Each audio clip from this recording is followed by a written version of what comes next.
Oke, di teater itu ada yang namanya buku kerja. Jadi, dari mulai reading, aktor itu harus mencatat bagian-bagian penting dan instruksi sutradara di beberapa bagian. Bahkan di dalam naskahnya itu kita harus memenggal per kata, per kalimat supaya yang didialogan itu enak.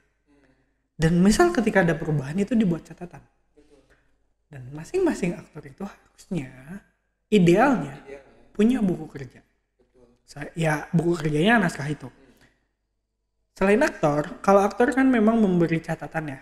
Lalu kemudian dia punya catatan blocking misal. Nah itu dia punya buku kerja aktor. Sutradara pun sama. Sutradara apalagi yang paling lengkap. Dia yang memeriksa buku kerja artistik, buku kerja blocking, buku atau penata gerak ya, buku kerja penata musik. Ketika musik itu idealnya memang pakai partitur. Di partiturnya seperti apa, perbagiannya seperti apa, atau secara catatan musik apa saja yang digunakan itu di dalam buku kerja sutradara yang periksa.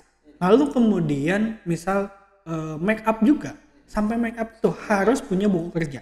Apakah foto hasil make up contohnya atau detail make upnya seperti apa di gambar itu harus punya. Bahkan ketika sutradara kurang cocok dengan aktor tertentu, make upnya harus dirubah saat Terus diubah. Fungsinya buku kerja itu di sana.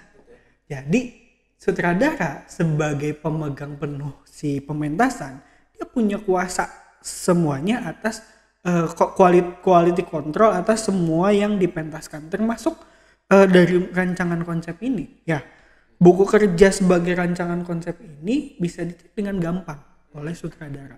Ketika make upnya kurang, ketika urutan penampilan cahaya lampu dengan warna-warnanya, dengan tipe-tipe sebaran cahayanya, misal apakah omni atau semuanya tersoroti atau spotlight gitu. Nah, hal-hal seperti itu yang nanti sutradara cek. Dan itu semuanya harus ada coba. Bahkan kalau saya lihat ya, sebagai sutradara harus bisa menempatkan diri sebagai penonton, betul tidak? Iya, dia adalah penonton pertama dan yang paling utama. Hanya sutradara itu harus bisa semuanya. Gak mungkin dia gak menyutradari tanpa mengerti musik.